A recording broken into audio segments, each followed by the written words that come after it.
À déjeuner, il a fait venir le Polonais qui doit bientôt nous quitter. Après déjeuner, il a voulu se mettre au travail, mais il se sentait fort assoupi et s'est endormi à plusieurs reprises. Il a gagné sa chambre pour se livrer tout à fait au sommeil.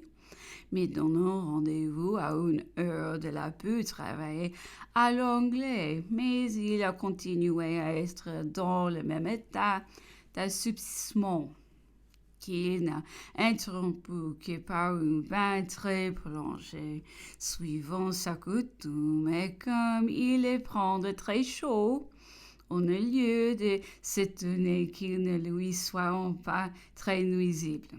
Il a peu dîné, s'est plaigné de vieillir beaucoup, de dormir mal et régulièrement il a causé avec longtemps sur les ballons, a ri toutes les biographies qui s'obstinaient à le faire escalader les faits à la main.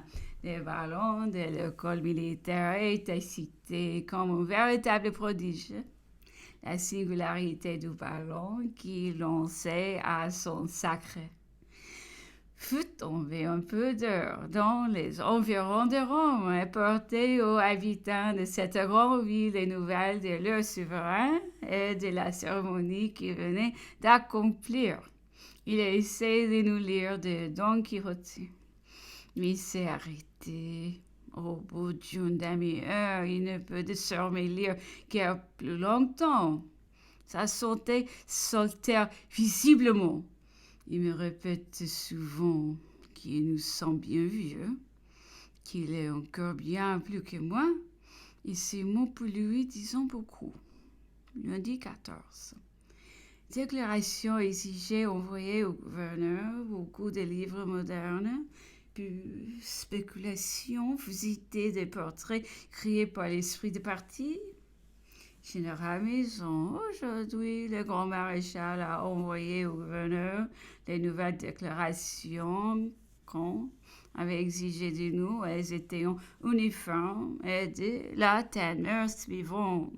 Je suis signé, déclare par la présente que mon désir est de rester dans l'île de Sainte-Hélène et de partager les restrictions imposées à l'empereur Napoléon. Personnellement, j'ai été vers une heure, trouvé l'empereur dans sa chambre. Je lui ai rendu compte de quelques commissions très particulières.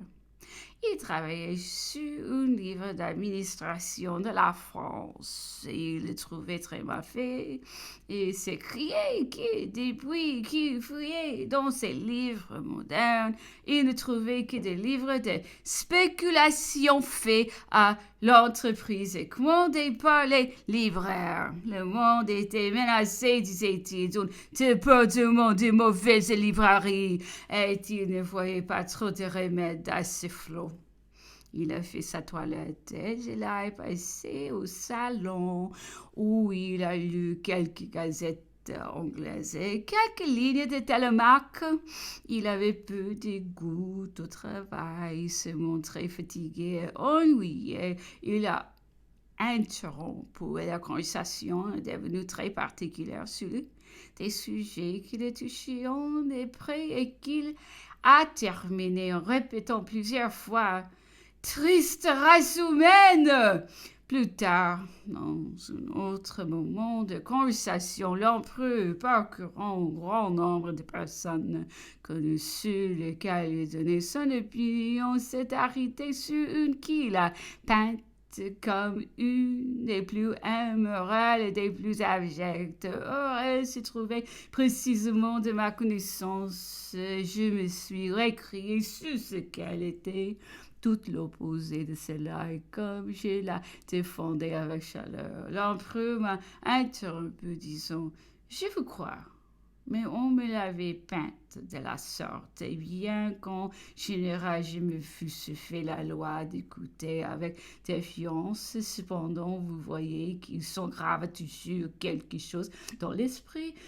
Peut-il y avoir de ma faute quand je n'avais nul motif particulier de vérification, quel redressement m'étaimerait, et voilà, a-t-il continué le résultat inévitable des conventions civiles. Il est toujours de réputation, selon des deux colères, qui est d'absurdité, qui était coûte ridicule, se sont attachés aux personnages qui ont figuré dans notre révolution.